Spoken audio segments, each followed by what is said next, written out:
মালদার মোথাবাড়িতে বিচারকদের আটকে রেখে তাণ্ডব। ঘটনার সম্পূর্ণ এনআইএ তদন্তের নির্দেশ সুপ্রিম কোর্টের। এনআইএর আধিকারিকরা ঘটনার তদন্তে নেমে পুলিশকে সঙ্গে নিয়ে লাগাতার অভিযান শুরু করেছে। সিসিটিভি ফুটেজ দেখে বিভিন্ন গ্রাম থেকে ঘটনায় জড়িতদের খুঁজে বের করে গ্রেপ্তার করছে এনআইএ আধিকারিকরা। একাধিক গ্রামে আতঙ্কি এলাকায় প্রায় পুরুষ শূন্য হয়ে পড়েছে। আমাদের প্রতিনিধি ওই এলাকায় গিয়েছিলেন পুঙ্খানুপুঙ্খ বিষয় খতিয়ে দেখতে। পরিস্থিতি দেখে কি জানালেন তিনি, দেখুন। মোথাবাড়ি থানা থেকে ঢিলছোড়া দূরত্বে জোতকা বিল পাড়া। এই পাড়াতে এই মুহূর্তে আমি দাঁড়িয়ে রয়েছি।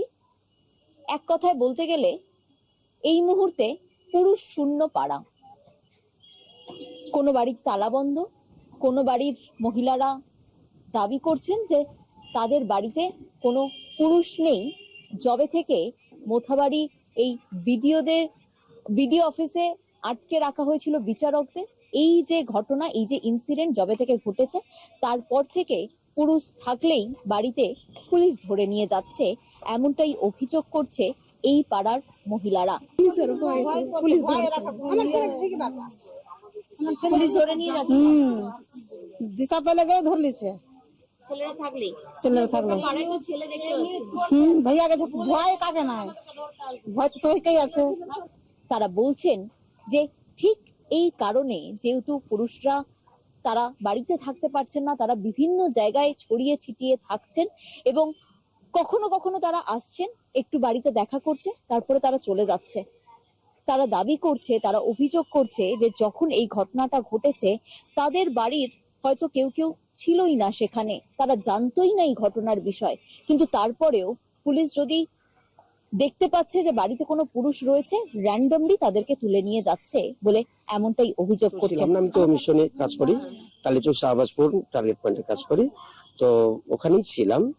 তারপরে পরবর্তীতে শুনলাম যে এরকম দুর্ঘটনা ঘটেছে, তো ভাবতে পারিনি যে এতটাই জল গড়িয়ে যাবে এই ব্যাপারগুলো নিয়ে। তো খুব দুঃখিত।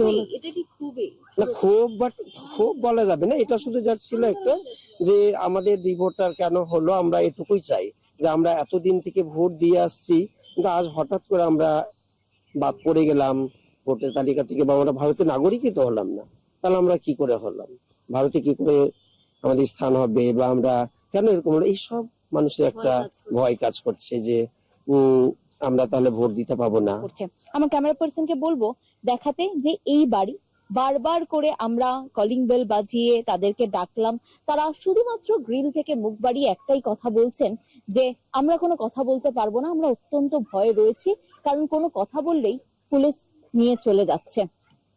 ঠিক এই জায়গাটা থেকে আমি দেখাতে বলবো যে এই বাড়িটা যেখানে দেখা যাচ্ছে যে মহিলাদের একদম ক্যামেরা দেখেই যারা ভিতরে ঢুকে যাচ্ছে, যে একদম ব্যারার যে জানলাটা দেখা যাচ্ছে, ওখান থেকে একটি মহিলা দেখছিলেন। কিছু মহিলারা যারা বেরিয়েছেন, যাদের সাথে কথা বলার বারবার চেষ্টা করছি, কিন্তু তারা কথা বলতে পারছেন না, তারা এতটাই ভীত রয়েছেন এবং তারা বারবার জানাচ্ছেন যে তাদের বাড়িতে যারা পুরুষরা থাকে, তাদের ছেলেরা, তাদের স্বামীরা, তারা কেউ বাড়িতে থাকতে পারছে না। কারণ হচ্ছে একটাই, যে পুলিশ তাদেরকে তুলে নিয়ে যাচ্ছে। একদিকে এনআইএ, অপরদিকে পুলিশ, আর তার উপরে এসআইআর, সব নিয়ে কিন্তু রীতিমতো জর্জরিত এই মোথাবাড়ির এলাকা। তারা বারবার অভিযোগ জানাচ্ছে যে এক গ্রামে রক্ষে নেই, এসআইআর এ নাম বাদ গেছে। প্রায় একই ফ্যামিলির 10 জন যদি থাকে, তার মধ্যে 7-8 জনের নাম বাদ চলে যাচ্ছে। সেটা নিয়ে তারা সেই জিনিসটা তারা ঠিক করবে, সেটা নিয়ে তাদের মাথা ব্যথা, তারা কোথায় গিয়ে উত্তর পাবে সেই বিষয়টা বুঝতে পারছে না।